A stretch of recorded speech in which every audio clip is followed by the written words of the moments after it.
What is up, everybody? Welcome back to another episode of Talk of the Tundra, your Green Bay Packers podcast, a proud partner of the Blue Wire family and the Eurostep Podcast Network.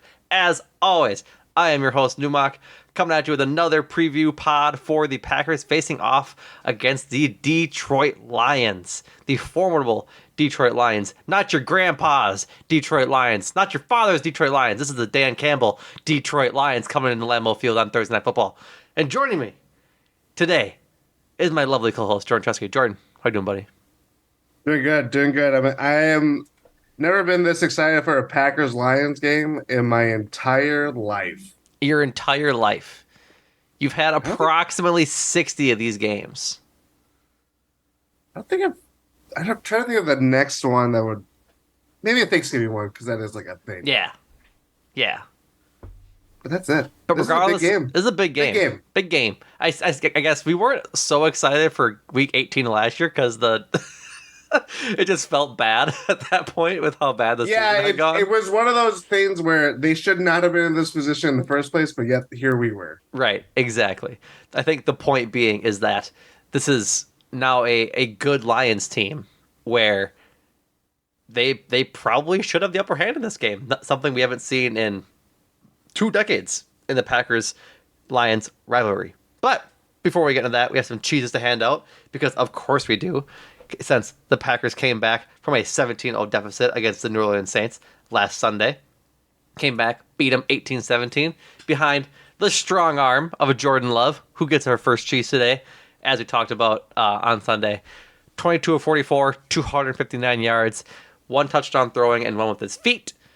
Did pretty darn well. Interception, we won't talk about it, but pretty darn good and led the Packers to a fourth quarter comeback. I saw some sort of bonkers stat that Jordan Love has as many comeback wins over teams with a positive record as Aaron Rodgers does, which is crazy.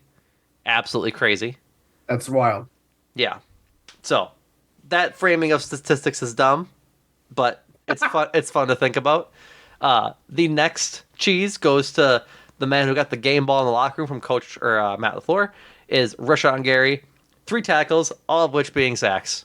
3 sacks for the star defensive edge rusher, and 4 total QB hits, cementing himself as certified back. We love to see it. Absolute monster on Sunday. And last cheese goes to Romeo Doubs.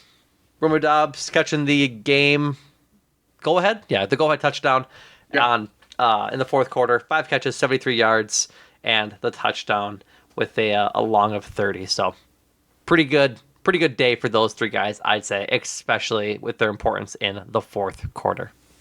Yeah, all 3 played a factor. The Love-Dobbs connection continues to win out. Sean Gary's played 57 snaps and has 4 sacks and is just crazy good. Yeah, he's pretty darn good. Some might say. Yeah, I would say that. I would definitely say it. I want that man to get his money, dude. I want that man to get his money. Yeah, because he deserves it. Yes, he does. He deserves 16 Brinks trucks backed up to his house. I saw something stupid somewhere. It was like, Brinks trucks actually only carry $2 million at all times. I'm like, well, no one cares, Mr. Analytics and Mr. Technically Correct. Anywho's will be. That's it for the Packers Saints game. We're leaving that one behind as much as we would like to revisit it over and over again. Coming back fast as you're listening to this. You're merely hours away from Green Bay Packers game on Thursday Night Football. So, should we get into it, Jordan, about the whole series between the Packers and Lions and then hop into the matchup? Oh, yeah. Do you want to go through the history of the what it's looked like the past 50 years of games? Yeah. Overall, Packers lead the series with a 103, 75, and 7 record. 7 ties. Good Lord. Packers have won the 2 playoff games they've faced against the Lions. The Lions, of course, last year swept the series against the Packers. 15-9 win on November 6th of last year, week 9. That was also the week that Rashawn Gary and Eric Stokes got hurt. 2016 Lions win on the last week of the season last year, obviously ending the Packers season and an era for Aaron Rodgers. And this year, Lions 2-1 with wins over the Chiefs and the Falcons as of last week, and then their lone losses against the Seattle Seahawks. And notably, another high-flying offensive barrage against the Seahawks. They lost that game 37-31 in overtime. There's good things that happen when the Lions and Seahawks play against each other, and that means no defense. No defense is to be found. Defense is MIA when the Seahawks and Lions face each other after the Lions lost last year, 48-45. Just a completely insane matchup that they have been going on the last 2 years. So, with that being said, different era for the Lions. Different era. Dan Campbell has really revitalized, I think, this franchise and gotten them to believe, one, in themselves, and two, make the most out of a lot of the end of like bench guys, I should say. They don't really have a ton of like stars. They have Amon-Ra St. Brown. They have Aiden Hutchinson, and I think they did have C.J. Gardner-Johnson, but yes. He's out with a pec injury now, right? I think he tore his pec. I think so. So outside of that, like you kind of gave me a look about not too many stars. Like, am I missing a star that you think that should be mentioned? Because I'm not throwing Jared Goff in there. I'm not throwing David Montgomery in there. You sure about Goff? I'm pretty sure. Like, I think Goff is a very interesting quarterback because you look at what happened or what forced him to come to Detroit in the first place. Right. And you would say he was a value of his system, and that is true. That is undoubtedly true. I also just think he's a very, he's not like a Mahomes type, Burrow, Lamar, Josh Allen, Jalen Hurts. He's not of that echelon at all. Right. The stars. I think.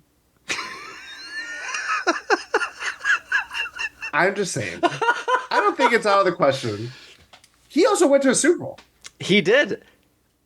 Like, I'm not saying Jared Goff is bad at football. I'm saying that when you talk about elite football quarterbacks, just elite quarterbacks, I don't think he's there. And I do not mean this as as a slight whatsoever to Jared Goff. But right now he is just Case Keenum. You know what I mean? Like he's. I don't think so. I think he. Can you name? This is not where we thought this was going to go. Can you name the leading wide receiver for the Rams when they went to the Super Bowl and lost to the Patriots in 2018? That's so long ago. I know, but it's not. He's still in the league. Was it Brandon Cooks? Clear. Second. Damn. Good pull, though. Also, Brandon Cooks is like 30, and he's been in the league. He turned 30 like last week. Yeah, it's crazy. No. Todd Gurley was also on this team. Young Cooper Kupp was on this team. Yes, I knew it wasn't Cooper Kupp. Who was it? I can't. Robert Woods. I didn't know if that would be his era, but I guess it was. Amon-Ra St. Brown is better than him. He is, and like that's not. That has nothing to do with this idea, right? I never said he was throwing to much better receivers. What my point being is that he just doesn't do it for me as a elite quarterback. Like I don't think he is of that tier of the Mahomes, Allen, Hurts, Lamar Jackson. Put the ones I missed. Insert here, essentially. I just don't think he's there, and it's not a bad thing. He doesn't need to be if the team is bought into the offense and the offensive system.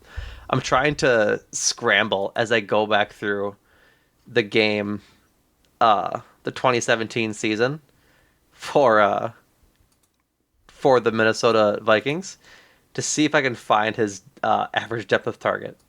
Case Keenum's, because I'm just curious at this point. 7.9. We're going real off the tracks here, folks. I apologize, but I just want to see if I'm even close to this comparison I got going on here. If it's not, I'll eat crow and go on my way. But alas, here I am, still searching.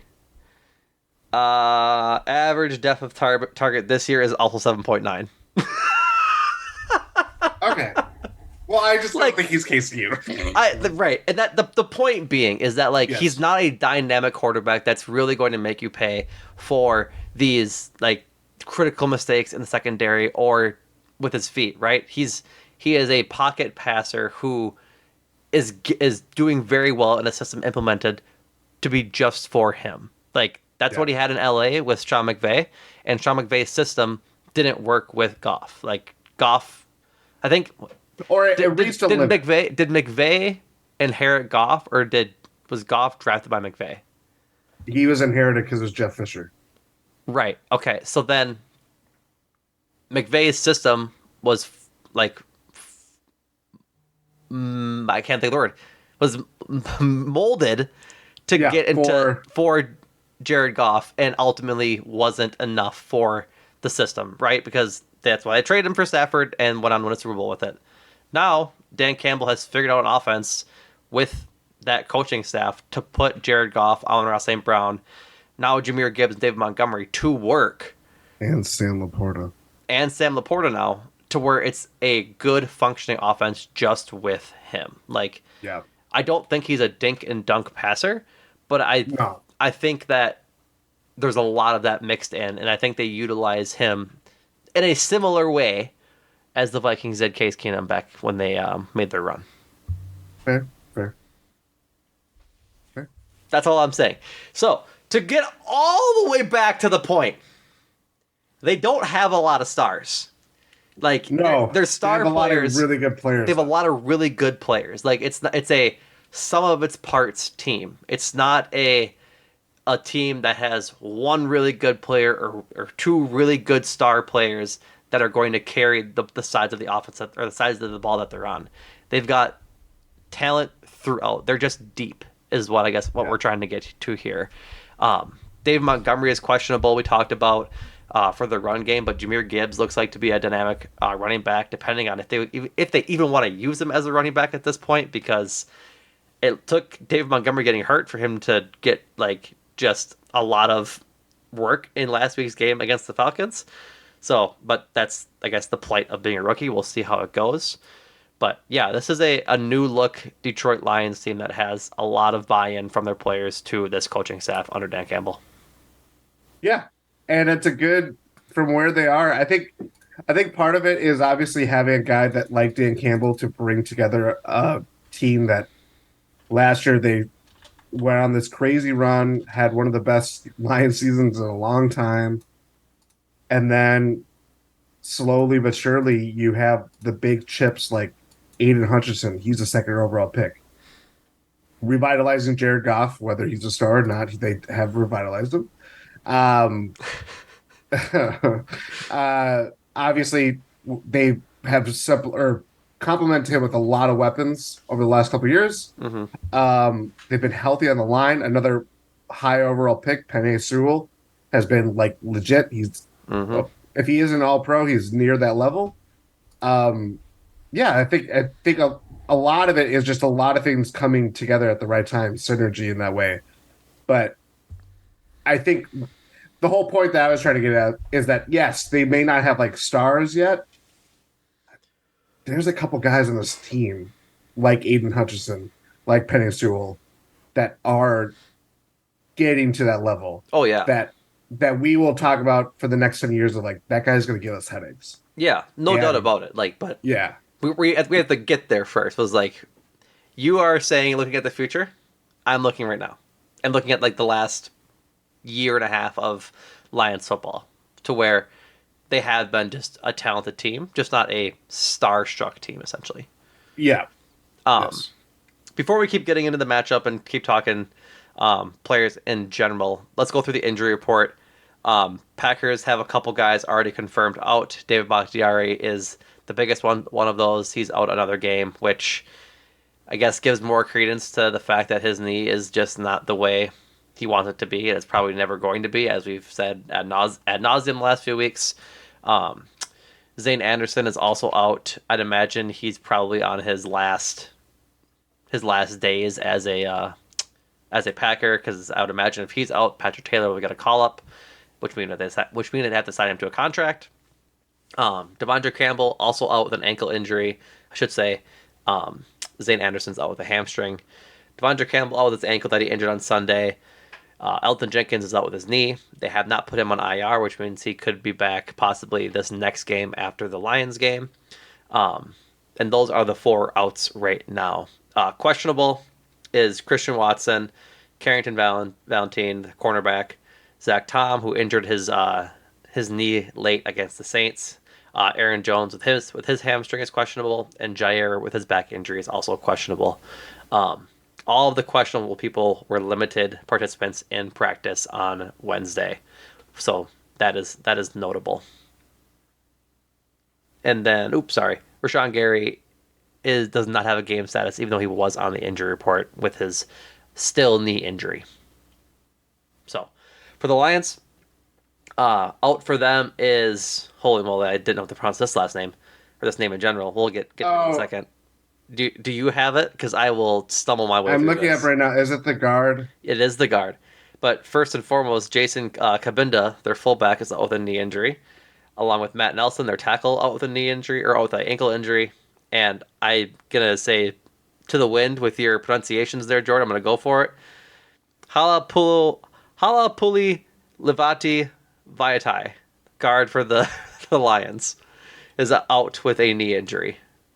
I may have gotten there. I may have not. My apologies, my good sir. Questionable for them is Taylor Decker, their tackle, Jonah Jackson, their guard. Man, they've got a lot of line injuries. Kirby Joseph, their star, soon-to-be superstar safety after he picked off Aaron Rodgers 3 times last year. He's questionable. Dave Montgomery has a thigh injury. He is questionable as well. And Emmanuel Mosley, cornerback, is questionable as well. This does not have C.J. Gardner-Johnson on it because he is out for a while, I believe. I'm not sure if it's the year or how long, but he tore his pec this past week, which is unfortunate because he was a big part of that revitalized Lions defense. Yeah, it was a coup that they even got him in the first place. Yeah, really, really important get for him, but it sucks that he's not going to be out there. So, should we get into the matchup itself, as we kind of already did a little bit? Yes. Perf. So, Lions have been sort of the surprise to the year so far. They busted the door down in the NFL season, beating the Chiefs at home on opening night. Since then, they've ranked 6th in total passing yards, behind quote-unquote superstar quarterback Jared Goff, having his fifth best rated QB season so far per PFF at 83.5. And the receivers themselves for the Lions are the 4th best group on PFF right now.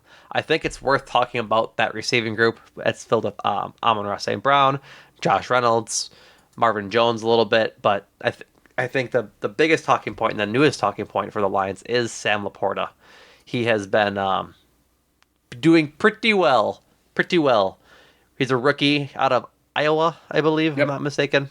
Guy that we looked at pre-draft. Yeah, he was one of the options. We had either Laporta. I know some guys in the Discord were pretty high on him. Either Laporta, Mayer, Kincaid, or obviously Musgrave. Laporta has 18 catches for 186 yards and a touchdown on only 22 targets, so that's pretty darn impressive. Only TJ Hutchinson has more targets through the first 3 weeks of the season for the tight ends. So I think it's pretty notable, I should say notable, but it's pretty interesting that the Lions came away last year trading away TJ Hutchinson to the Vikings. That trade, I think, has worked out well for both sides, frankly, because TJ Hutchinson has been absolutely lighting it up in Minnesota and doing pretty well for them. He had an unfortunate... And they extended him. Yeah, and they extended him for some big money. The unfortunate end of the Vikings game on Sunday ended with a pass going off his hands and getting intercepted, but that's nothing to wring your hands about. Football. If yeah, that's just football. Um, then the Lions get picks, and then they draft Sam Laporta, who is statistically going right with TJ Hawkinson already. So they kind of picked up where they left off after losing a guy that they had drafted pretty high. I think he was a top 10 pick. I think he's picked like 9 or 10 or something. Laporta? No, Hawkinson. Yeah, Hawkinson was definitely up there. That was not that long ago. Because Eighth overall, 2019. yeah, So yeah, they cut weight. Not should they cut weight, but you get my point. Of they previous new GM maybe not valuing him the same way. right, and that's just fine because it's working out quite well. So, um, Jahmyr Gibbs, their first round pick this year, which had some people scratching their heads at what are they doing, picking a running back in the first one that wasn't Bijan Robinson. Um, he hasn't been a big like point of emphasis for their offense lately, but I think as the season progresses and possibly with this game, if Dave Montgomery is out, could be of the utmost importance for them and really showcasing why they picked him in the first round. Especially, I mean, I know it was a big talking point of he's not necessarily a running back. We want to try to treat him as like a receiver or this like running receiver. I don't know. Whatever position that they're trying to create for him. It could be like if they just put him in a traditional role and he thrives. I mean, that's a guy that's as explosive as he is against the Packers run defense like this, which we've had 2 weeks of solid run defense, and we've had 1 week of like outlier, horrible, oh, that's what we're used to kind of run defense. Which, to be fair, the two good games came against two lackluster rushing attacks in Yes. Khalil Herbert and Roshan Johnson for the Bears, and then Kendra Miller and Tony Jones for the Saints. Yep. And then the bad week was against possibly the most dynamic running back we've seen in a long time, in Bijan Robinson. So there's two very extremes happening right now with the Packers rush defense. Like it's kind of hard to gauge just what this I guess group will look like against the run. I think this week might be okay for that because Jahmyr Gibbs can be maybe a little bit of both of the extremes and kind of pull from both sides of those goods and bads, but we'll see. Yeah. But the point with all of the passing attack and everything else is the Packers have to limit that attack, right? Because Amon-Ra St. Brown's always going to get his targets will always be up there for Goff to throw to, essentially. He's their number one receiver, and he's good. Like, I just think he's worth throwing the ball to all the time. And then they got Josh Reynolds, who has really emerged as the second option there. Like, I think they've done a really good job of putting together some pass catchers there.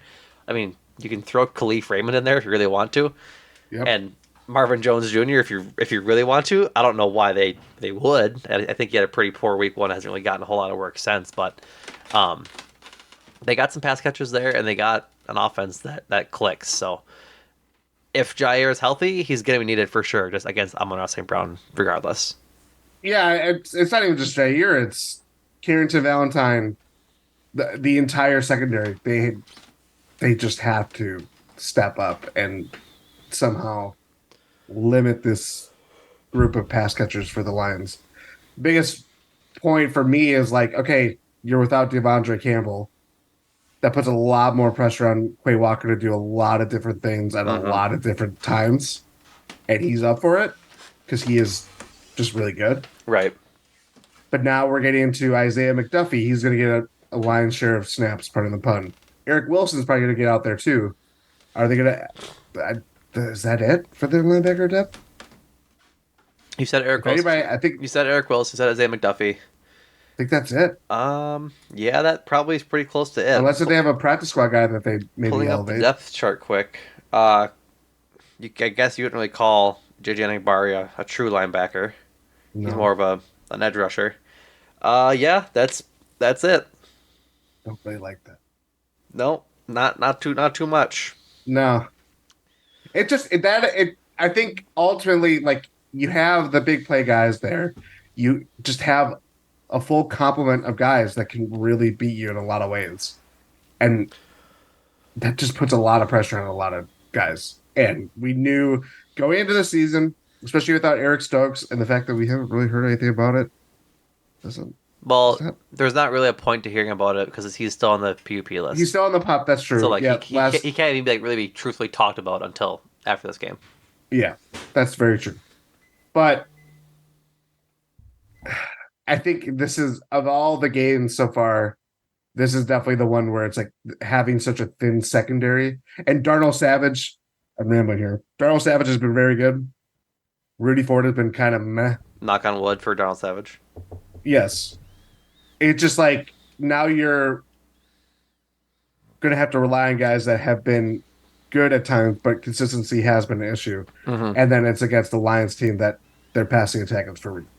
So I think that's where I'm definitely the most scared of Thursday night, of just how they're going to make it work, or, try to limit them in some way. Right. Absolutely. I think a lot of it is going to be like, excuse me. I really want to see if Jair does play. I want to see a lot of press man against Amon-Ra St. Brown. He has really great footwork and great route running. Like I think disrupting him on his routes is going to be important to limiting his success. But other than that, I think they just have to play how they did against the Saints, honestly, and their like passing game. Like they kept for the most part Olave and Michael Thomas under control in that game. That if I go back, I'm pretty sure neither one of them eclipsed 100 yards receiving. Which, yeah, or no, I'm sorry, Chris Olave got 104. So he had a big day, and he had a lot of towards the end too. Like I think Yeah, he had when a they were pretty big catch on that last drive as last they were. drive. Yeah. So honestly, if you keep Amara to about 100, I'm fine with that.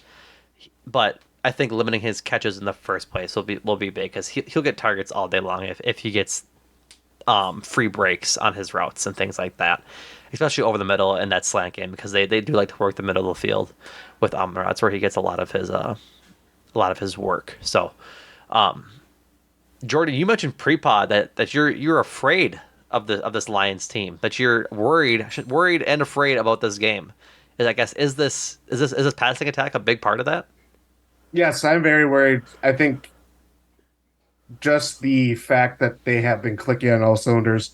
We haven't even mentioned that Jameson Williams is still suspended for them, and they have not been to beat. Maybe that it continues when Jameson Williams comes back. Maybe they don't even need Jameson Williams to begin with because of just how the first year and a half of the seasons have gone. Mm-hmm. I just think who's the offense coordinator? Ben Johnson? I think so. I think that's his name. He has been hailed as the up and coming offensive genius of the NFL, and that kind of creativity, even with having an offense coordinator like Matt LaFleur, or not even Matt LaFleur, but a guy like Matt LaFleur who has experience drawing up plays and designing offenses and everything like that. I just think this defense is going to have a really hard time trying to slow the Lions down. Yeah, I guess that kind of transitions into our next point that you had lovely put together in this document is the D line winning against the Lions offensive line, because they've got a lot of, like you said earlier, a lot of good players on that line that are playing well and giving Jared Goff time, as well as grading out well on the rush too. Looking at some PFF stats, they are 7th in pass blocking and 3rd in run blocking. So they're probably that line's pretty formidable.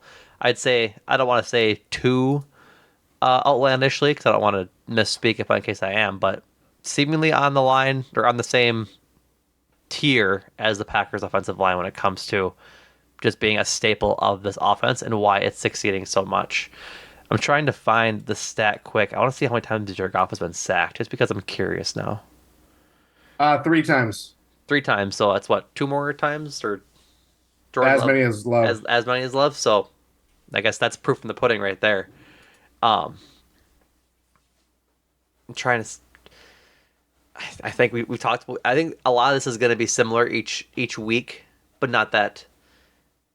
That's just kind of football too. But Kenny Clark, Devontae Wyatt, the rookies, Colby Wooden and Carl Brooks, if they can get home, I think that'll be a big difference in making that pocket sort of a little more crowded. Similar to how we've talked about what it's interesting to look at from Jordan Love's perspective and from a Jordan Love perspective, if how he looks in a crowded pocket.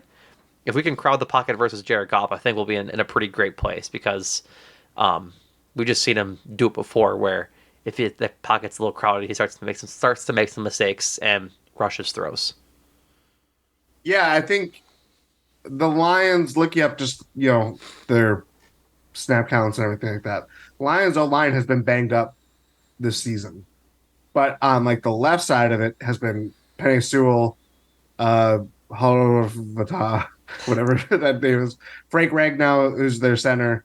And then it's been on the right side of just Taylor Decker's missed a couple of games. I think he's questionable. Just FYI, you have them backwards according to ESPN. Decker is their left tackle. Oh, Jonah Jackson is their left guard.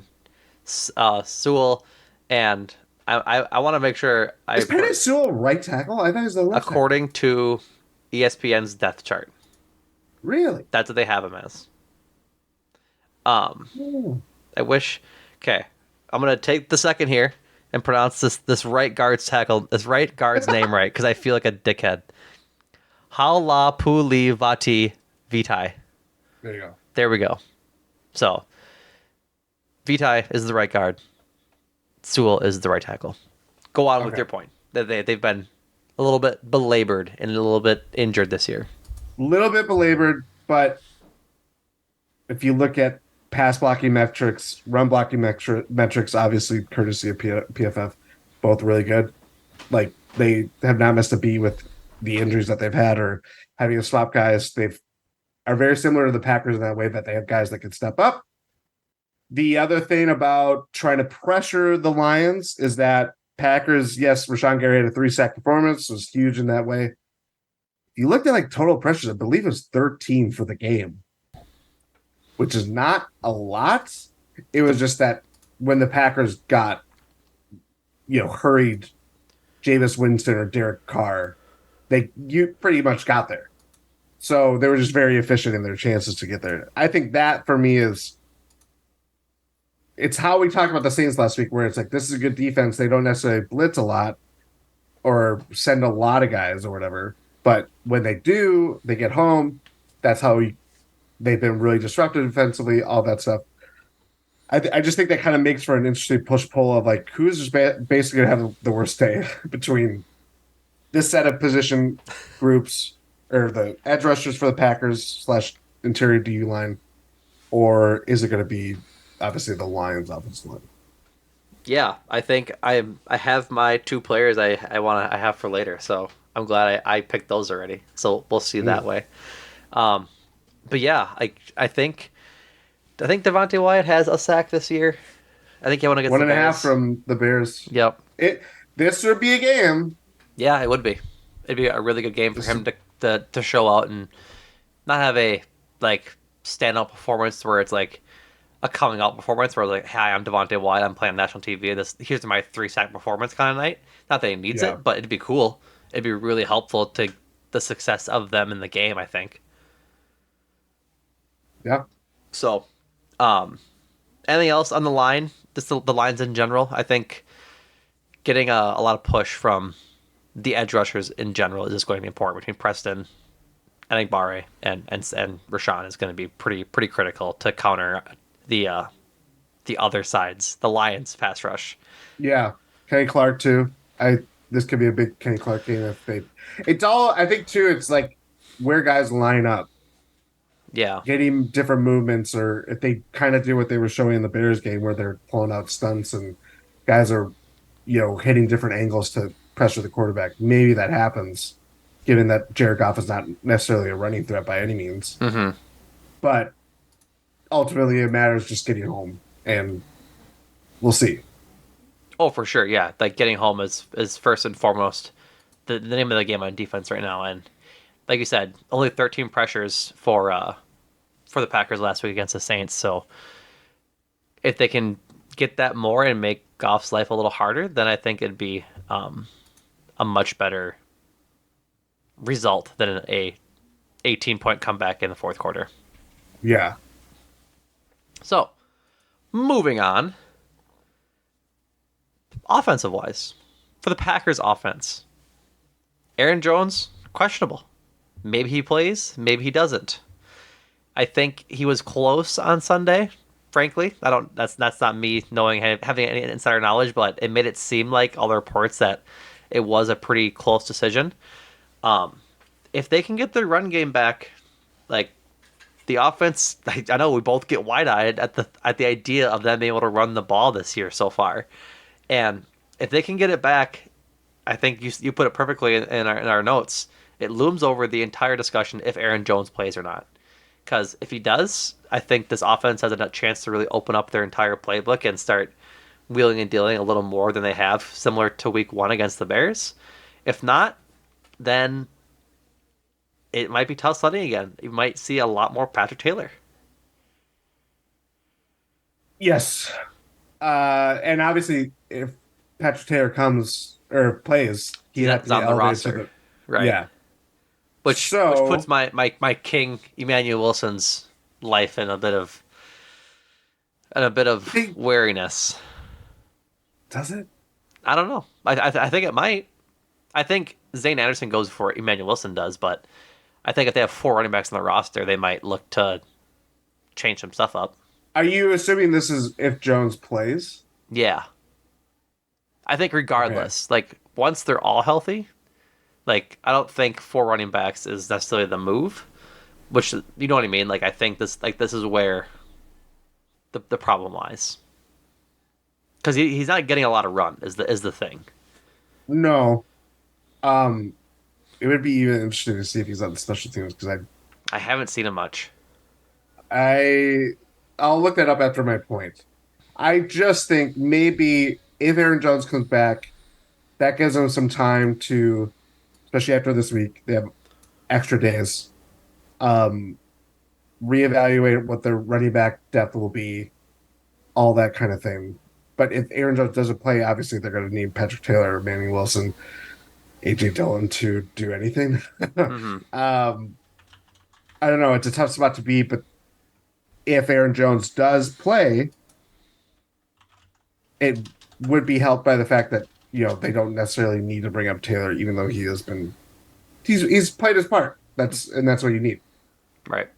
Emmanuel Wilson has not taken a special teams snap. He didn't take. I guess he didn't take one last week against the Saints. And as I quickly scroll through PFF here, I haven't seen one against the Falcons or the Bears either. So, for what all that's worth, it's kind of a little bit testy, because if all he's going to be is the 4th string running back kind of guy, then I guess what are we doing? Not that I want him to fail or be off the team, but if he's not getting run while Aaron Jones is out, I think he is like the Aaron Jones replacement on this team that isn't Patrick Taylor, like if we're talking about guys on the 53-man roster.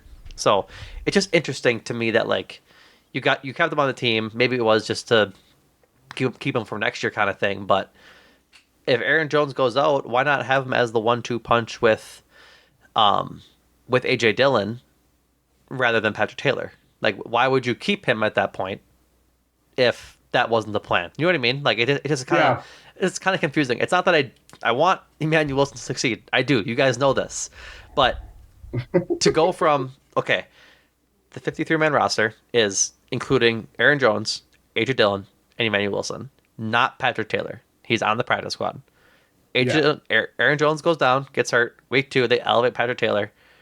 He gets some playing time. Week 3, they elevate Patrick Taylor. He gets a lot of playing time over Emmanuel Wilson, notably. And then that's kind of it. Like, it just doesn't make so much team building sense, if that makes sense, to keep him on the roster but not have him rush the ball. You just gave the stinkiest of faces. What is going on? I am looking it up, and Emmanuel Wilson has not even logged a special team snap. Yeah, I know. That's what I'm saying. It's like I don't get not using him at all, which is what they're doing right now. Like if it was Aaron Jones and AJ Dillon, I'd get it. You don't really have the super, I guess, time in the game and the snaps they give him during the game to give him some true run. But now that Aaron Jones is hurt, you think that they would be running him out more often than they are. Also considering the job that AJ Dillon has done. Yes, like I think a perfect example of this is that like Caleb Jones was on the roster last year, didn't play a snap for the Packers, despite being on the active roster. So you're essentially just like hiding him away. You Exactly. know that. Yeah, I mean, I think that could be a play here. Besides, we have seen Emmanuel Wilson on the field for probably like 10 to 15 snap counts, and that might be a little generous, Right. but still, like it is a. I think it's I think it's this is the hard part of roster building. right. And I think it's similar to like Brenton Cox Jr. He suited up for the first time this past week against the Saints. I don't know if he got a whole lot of snaps either, but you have your 51 active players on Sunday and then Thursday, obviously. And so maybe I'm pretty sure Emmanuel Wilson was not active for week one. I might be misremembering. I'm trying to think back, but similar to the fact that of Caleb Jones last year, they might just want to keep Emmanuel Wilson so he doesn't get signed off the practice squad, similar to Mike Abernathy last year. Yeah, Which is fine. I get it. But I think he should at least be getting some snaps. If you don't like, they must not think he's ready, honestly. Like that just might be it. They just don't think he's ready to give him some snaps in place of Aaron Jones while he's injured. That kind of has to be it. I would think so too, but you never know. Like I don't know. And the other thing too with the Amanda Wilson is that like they talk about how doing those things was a you know an area of needing to improve, and the fact that they just haven't tried them out for specialties at all is like, Right. oh, okay. Right. Notably, this Lions defense hasn't given up a 100-yard rusher this year. The most they've given up um, is wow, 45 to Patrick Mahomes. That's the most rushing yards they've given up this year. They gave up 45 to Mahomes week one, 23 to Pacheco, and 22 to Clyde's Edward-Helaire. 43 to Kenneth Walker, and then Bijan Robinson had 33 yards on the ground last week. So pretty stout rush defense from this Lions team. I think if they trot out AJ Dillon in the same AJ Dillon manner this week, I think he'll probably get eaten alive. Frankly, like Yeah, he's not going to get a whole lot of yardage no, against this team that has, like you said, pretty solid, talented players across their roster. Like the Jack Campbell, who I think is he a rookie? He is the yep, rookie, first round pick. and he's playing quite well for them already. Alex Anzalone is a Hard Knocks star. He's doing quite well. Is Derek Barnes, that name sounds familiar? He's a veteran, right? No, he's only Veteran guy, two but I think years. he kind of 2 years only. So not I like remember him. He gave the Packers fits last year. that. I think that's probably what I'm thinking of. Regardless of it all, they still have Aiden Hutchinson on the end to stop rushes out there. He's good at containing an edge. So it's going to be tough sledding. This defense is hard, except for the Seahawks apparently who figured them out. But they gave up. Kenneth Walker will do that. What do you say? Yeah. The Kenneth Walker will do that. um, Brian Branch too. Brian, don't forget about Brian Branch. Listen, all I'm saying is that they gave up 20 points to the Super Bowl champion Chiefs. Probably should have been more thanks to Kadarius Toney, but that's neither here nor there. And Yeah. then 6 points to the Falcons. If you exclude the 37 from the Falcons, or from the Seahawks, my apologies, like it's kind of up and down, but the rush defense for sure is there Yeah. because Kenneth Walker went off last week against whoever he played. I think he had 2 touchdowns and a whole bunch of yards. Pacheco had a great week last week. I think McKinnon, Edwards-Helaire, and Pacheco all had touchdowns against the Bears. Like, obviously, it's the Bears defense. It's not as good as we thought it was, or not as good as they advertised it was to be after they spent all that money. But regardless of the point, like we need Aaron Jones in this game, I think, to have any sort of chance to really set up an offense. Yes, their run game is just AJ Dillon's been bad. It's just been bad. It's just 2.7 yards. Oh, this plug alert. Plug alert. You wrote an article on AJ Dillon this week for Oh, that's right. Substack. Yeah. There's been a lot that has happened this week, this day that we're even recording. So go check Um, out the Substack, GSPN.info. Jordan's little tap, right, little dip in the pen into the Substack. The Substack, yes, wrote about AJ Dillon and Jordan Love because I had so many thoughts I can't contain it. Sorry. Yeah, AJ Dillon's been really bad. The NFL Next Gen stats number that like was frankly just like appalling is that he is like the second worst, has the second worst rushing yards over expected. And these are stats I don't necessarily understand yet, but when I see something like that, I know that it's not good. It's not good. Yeah, Rachaad White has negative 65 rushing yards over expected. AJ Dillon has negative 48. Dalvin Cook is negative 44, by the way. Wowza. Yeah, he's just been bad. And I think Andy Herman had a really interesting like Twitter clip of he has the run protection. He has the hole to just burst through, even if it's 5-7 yards. You get to this next level of the defense. That's positive play. That's all you want. Instead, AJ Dillon's like doing his little like hiding behind the lineman and just kind of like maneuvering which way is the hole going to, or where is it going to develop? Where is the play going to develop? And he throws entirely wrong and bounced outside, and I forget the defender, but he just shed Luke Musgrave pretty easily, and AJ Dillon just gets tackled. And it's like stuff like that where I think a lot of his problems have been compounded by it's not just him that is at fault here. The O-line has not been good in terms of running the ball,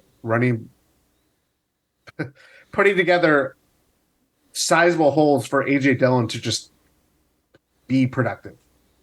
And you can see in the yards, his total rushing yards is his yards after contact are like 90. He has 93 yards after contact and 107 yards total. So defenses are just blowing this O line up when he's getting runs, and I don't know. It's twofold, but we also know it's AJ Dillon's not been playing that well. Right. So against a team like the Lions, who their defense is vastly improved, it's not like the Lions defense they were talking about at the start of last year in Week 9, where they're letting up like this historic amount of points. I just think not if they don't have Aaron Jones, it's like, what are we doing? I just would rather see Emmanuel Wilson. Patrick Taylor is not the answer, but he has been fine. It's just like, what do you think expect is going to change rather than, hey, Jordan Love, you got to do everything? Because that's where we're increasingly heading with all these injuries, and it's not a comfortable thing that I would like. No, we were there as an organization for a long time. Like the beginning part of the Rodgers era. You had Ryan Grant. You had no Sam Congato. That was still Favre. But Ryan Grant, James Starks. James Starks was the guy for a couple years, and then Brandon Jackson for a game or two. I think he didn't have too long of a career. No. And then he's a leading rusher for the Super Bowl team, though. Yep. And then remember that. Yeah, Eddie Lacy was like the biggest guy because he was he on the 2014 team? I think he was. He was. He had a really good rookie year, and then fell off. He was the biggest guy in a different way. Yep. And then kind of a guy for a year, and then Aaron Jones came into the picture, which really very emotional about Eddie Lacy. Yeah, exactly. So we kind of had it good for running backs for the last kind of decade or so, but before that, they always had trouble running the ball. And with Aaron Jones' injury and possible foggy future, we might have Aaron Jones around longer than we think because of that. Because the aggregate is a lot scarier than just paying Aaron Jones the money he well deserves to be on this team. Yeah. That is the thing, is that they have, I think we have expected, oh, they're doing this two-track thing. So you have the team of the future, like how we saw with Rodgers last year, where the guys that he was playing around weren't necessarily the players to make him a better quarterback last year, but we knew that they would be better doing this for the future. And Aaron Jones, for right now, is the best Packers running back for now and for the future. That until otherwise, you just keep riding that train.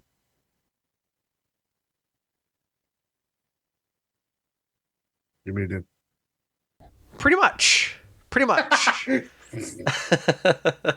On the Lions side, like we talked about earlier, if they don't have David Montgomery, it will just be Jahmyr Gibbs. I shouldn't say just. They'll probably have a backup as well. I could probably pull their name of their backup. That is their third string, Craig Reynolds or Zonovan Knight. Zonovan, not Donovan. Zonovan Knight. What a strong name. And so I guess if David Montgomery's out, we'll probably see just a lot of Jahmyr Gibbs, frankly. I don't think we'll see a lot of their third or fourth string guys. So, again, it'll be up to them, that D-line, to contain Gibbs, because I think he's not as dynamic as Bijan, but they use him in a lot in the same way. He can be used as a receiver and as a rusher. And yeah, a lot of motion happening in the Lions offense. Just, it is the nature of this the modern NFL, is they're moving towards more motion. I saw it, I forget where I saw it the other day, but just the nature of motion is becoming more and more the norm in the NFL. And with that, the top 4 teams in pre-snap offensive motion were the 4 play calling coaches from the podcast. It was Mike McDaniel at the super top right of the graph, and then it was Shanahan, McVay, and LaFleur. Yep. Yeah. LaFleur. Right. I really wish Discord would work properly. It's bothering me because I think it was in here. Spoiler alert! Join the Discord, and you can see all the great conversations we're having. But somebody posted the play callers, posted that tweet that had the graph there. Here it is. That had the tweet there, and I'm pretty sure the Lions were there as well. Yeah. So in this graph, I want you the listener, to visualize this graph. At the 0-0 mark of the graph is a lot of teams. A lot of teams don't do a lot of pre-snap motion on the drop back passes, but even more of them don't do it on pre-snap for pass rushes, or for rushing attempts. The top right quadrant of this is where you want to be. In that quadrant, by a long shot, are the play callers we talked about. McVay, Shanahan, LaFleur, McDaniel, and then Brandon Staley is there as well. But right there nestled with now all of these Super Bowl contenders from the last 5 years or so, between the Niners, the Packers, the Chargers, the Dolphins, and the Rams, is the Lions. Mm-hmm. Ben Johnson has this offense looking like the future of the NFL, where there's a lot of motion happening regardless of the play. We've seen pre-snap motion on passes for a little bit in the NFL the last decade or so. Guys moving in jet sweep motions, or just motions happening with jet sweeps and reverses and things like that in general. But now there's a lot of moving parts happening within the NFL, and what offenses do, pre-snap, and it's looking to be the future, because outside of Brandon Staley, LaFleur and the play callers are the best coaches in the NFL, for better or worse. And Staley does come from that same coaching tree, right? At least McVay, right? He does, but people want his head on a stake. Of course, yeah. Because the Chargers are a cursed organization.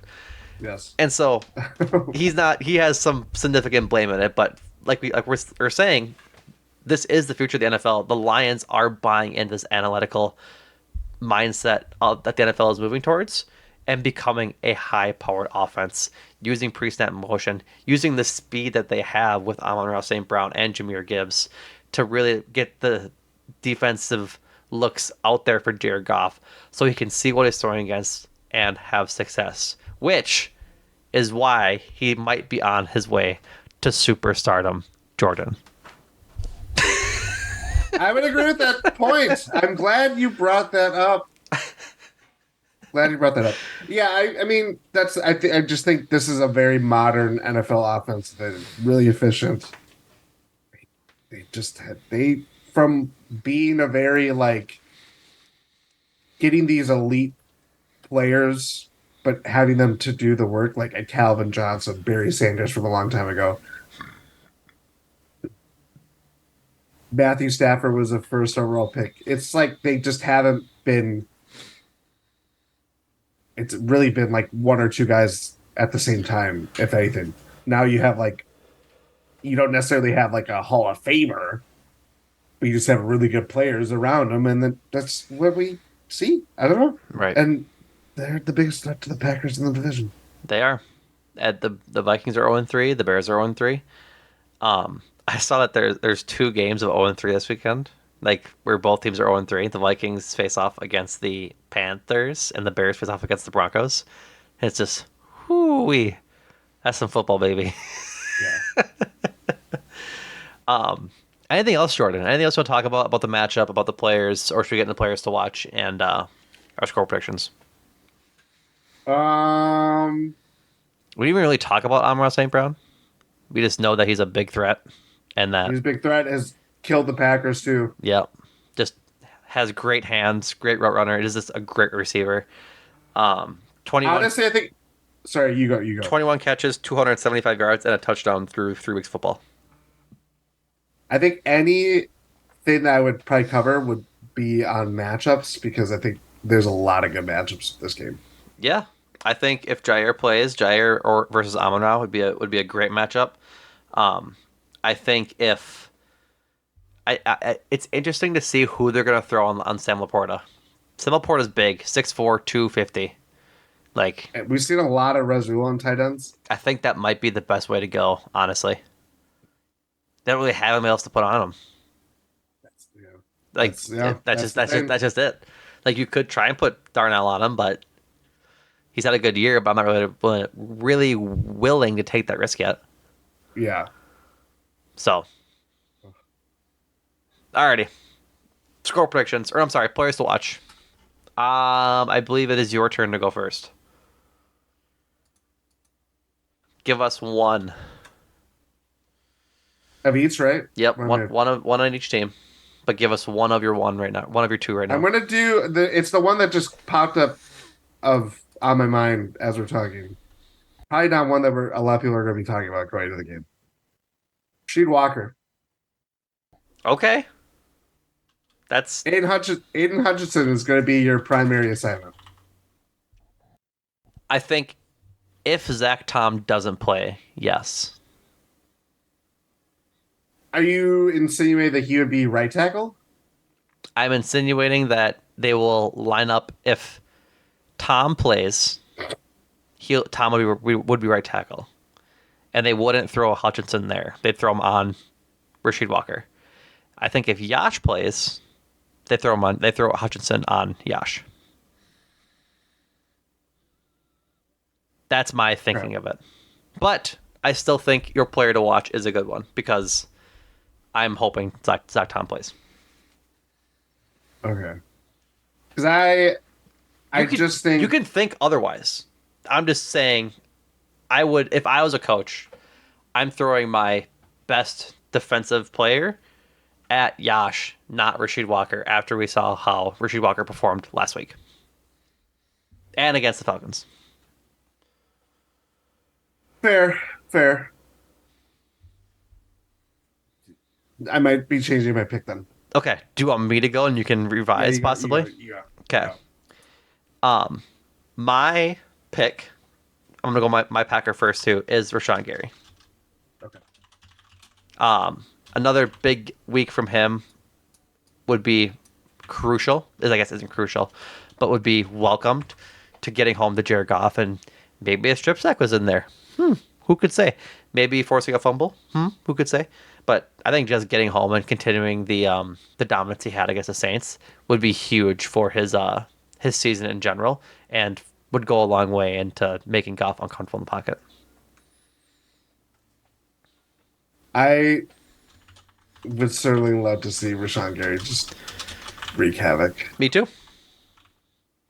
And I believe I saw a media scrum with him on Tuesday, and the question was proposed to him about, he hasn't played a full game of snaps, everything like that. Do you want to play more? And Rashawn Gary is just like, I don't, I play the snaps I play, and I'm going to make the most of it, kind of thing.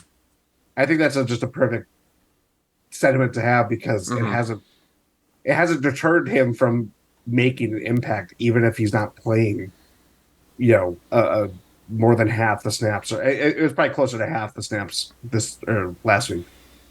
So, yeah, I mean, the guy's he's so good, just so good. Yeah, he really is. It's yeah. Who is your player? All right, I'm pivoting to Quay Walker. That's not a bad pivot. It's not a bad pivot. I just think there's a lot that will be asked of him. He's going to be wearing the green dot without Devondre Campbell. I think he has. Actually, you might be right. Yeah, I think he has been. He might be even captain for this game since they've been rotating. Maybe. What is your opinion on that? Rotating captains. I think it's fine. I don't think it matters. No, I've seen some hand wringing, which is why I ask, but I don't think it matters, frankly. I think it only. They're in the Discord going into the first game. I think it was kind of a topic of conversation. I think, because they hadn't announced it yet. Yeah, and I want to repeat the same thing that I said at the time was like the other people that matters to are the people that play the game. Right. Like we have no. It's like, oh, he's a captain, and you want them to play well and be level-headed, all that good stuff. But it does not matter if Quay Walker is the captain or whoever's. If it just rotates week to week to us, those guys fight for that status, and we don't. Right, exactly. But yeah, I just think a lot will be dependent on him to be the man in the middle, diagnose plays, make plays, cover Sam Laporta, cover Jahmyr Gibbs. He has to do a lot tomorrow. Yeah. Or Thursday. No, today. Today. So yeah, I just think if he has an elite game, then I think the Packers win comfortably. Perfect. I'm going with Aiden Hutchinson as my other player. No offense for me. I think it's going to be a defense-heavy game. Defense is going to dictate who wins this game. And I think whoever they decide to throw at Aiden Hutchinson, wherever he decides to line up, if he's leaving his imprint on the game, which I'm sure he will once or twice, if he has a big impact on the game, I think that'll go a ways to deciding who wins the game in the first place. I think it really is just that simple. Yeah. We saw him bust up last year, Yep. week 18. Yep. He was a monster, and he's a force. The Michigan edge rushers, man, there's something about him. There's something about him. Mm-hmm. So, who's your lion? I think I'm gonna have to die on this hill. Jared Goff. Wow. He's been good. He has. He's been good. I think the thing we're gonna circle back to this conversation. I think the thing about Jared Goff and why he's very representative of being the system quarterback is that compared to a guy like Aaron Rodgers, where you view him as, oh, he's picking apart guys. He knows where weak links are and everything like that. And you kind of just associate that the offense works because you have Aaron Rodgers playing, pulling the right strings at the right time. Rather than a guy like Jared Goff, who, when Sean McVay takes over and is his head coach, the big thing is like, oh, he's telling him the plays right before the communication in the helmet shuts off with 15 seconds left on the play clock. Right. That kind of thing of like, he's assistant quarterback in that everything's designed for him to be successful, not being like, hey, it doesn't matter who I have around me. I know that guy's going to cover this, or I know what play is going to be this, and that, like, I'm going to throw it that way because of coverage. Whatever. I'm not a football player. I think if the Lions win, if they win handily, it's because Jared Goff has a lot of time.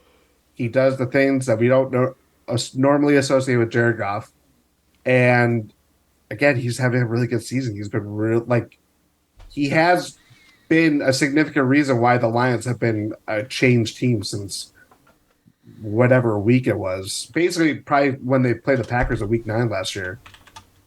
Jared Goff has been one of the biggest reasons for that, and I think he's just good. So if the Packers can slow him down, if they can get sacks on him and disrupt the offensive line, I think obviously his day is not going to be as great.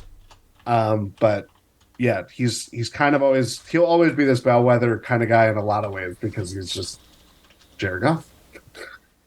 All right. Score predictions. What are we going with? I'm going 30-20 Packers. Whoa! I lied. I'm taking points off. I'm going to go...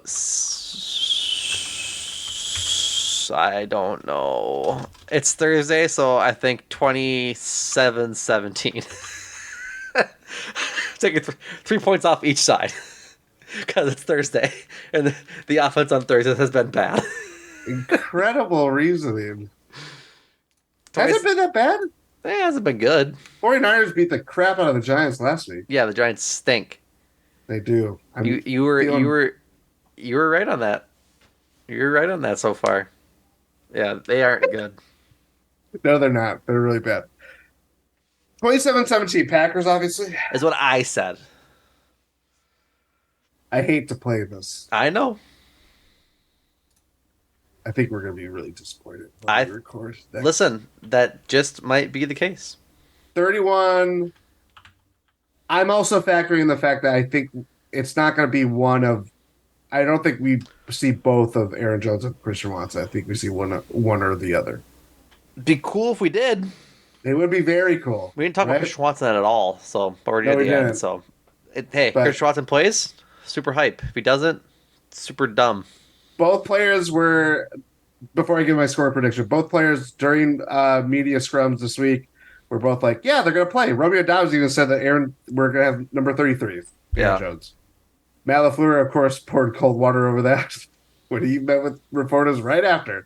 So it's like, okay, kind of think they're going to play, but you never know, and whatever. I would say 31-17 Detroit. 31-17, huh? I think they put a 31 burger. You think that the Packers ain't going to get it done on offense? It might be a week where Love makes some mistakes or AJ Dillon fumbles the ball. Well, you got to put that in the universe. Just saying, I don't know. The Lions scare me. Yeah, I get it. They're a good team, dog. They're a good team. So, all right, folks. That does it. I would prefer the Packers to play bad teams. That would be nice. Right? Yeah. All right, folks. That does it for us. Time for some promotions, and boy, howdy, do we got a big one. You better. Nothing else happened in Milwaukee/Wisconsin sports this week. That's not true. Damian Lillard is a fucking buck. What? We made it the entire time until we had to go explicit, but I think an F-bomb warrants Damian Lillard becoming a fucking buck. Drew Holiday, my beloved. We loved you, buddy. I appreciate everything you did for the franchise and for the title. Honest to God, very sad to see him go. But the future is really fun and exciting for the Bucks now. Damian Lillard, Giannis, Chris, Brooke, oh my lord, Jordan, Rohan, and Adam had an emergency pod today. Go check that out on the Bucks feed. We know you all have already probably listened to it by the time you're listening to this. And I'm not spoiling or nothing, but you're going to want to tune in to the Eurostep feed a couple of times over the next few days. Just letting y'all know. Keep it up, keep it updated, keep it fresh. Winning Six is back. That's the other thing. It's back, baby. They dusted Back. off Winning Six with the little feather duster. It's back, baby. I was pointing to my wrist. Yes. Pointing what time it is. So go check out Ty, Rohan, and Jordan and Adam on the Bucks feed. As you're listening to this, you'll probably have a new, or no, tomorrow's Thursday. So a new Cruising for Bruising will come out on Friday, most likely, about the Cardinals and Brewers series. Cardinals won the first game of the series. It's currently tied in the bottom of the sixth as we record this right now. So Brewers clinched the NL Central. So they'll have that pod ready to go for you guys, and as they're ramping up and now are in the playoffs as a division winner. So they'll be facing either the Cubs, Diamondbacks, or Marlins, most likely. I think they're currently slated to face the Cubs, but we'll see how that goes by the time Sunday comes around. Go check out Adam and Andrew on Cruising for Bruising for all things Brewers, all things movies, TV, pop culture. Make time for this with Adam and Andrew as well. So, with all that being said, I've been Numac, always been Numac. You can follow me on Twitter on at Numac is known. You can follow Jordan on Twitter at Jordan Tresky. You can follow the Packers, not the Packers. You can follow Taco Tundra at Packers GSPN. You can follow us on Instagram at WatchGSPN and on TikTok. That is also WatchGSPN. GSPN info for all things Eurostep Podcast Network, including the Substack. Jordan's been writing more over there, as we mentioned in the pod. So go check out that. Subscribe to it. It's free. Subscribing just means you'll get the newsletter blast when it comes out, or whenever we write something new. That's something new, whether it be Bucks, Brewers, or Packers. So all things that are involved in the Eurostep Podcast Network you can find at gspn.info. And what is that, Jordan? What you can't not speak. I asked you a question. I have a name card with Rowan's name on it. Now I'm just using it as a prop. I was like, what in the world is that? Anyways, folks, that does it for us. We will be back with you later tonight and / Friday morning for the post-game Lions pod. Post-game Packers Lions pod, I should say. Thank you all for listening. We will talk to you. You'll hear from us soon. Appreciate you listening again. Jordan, thank you. Thank you.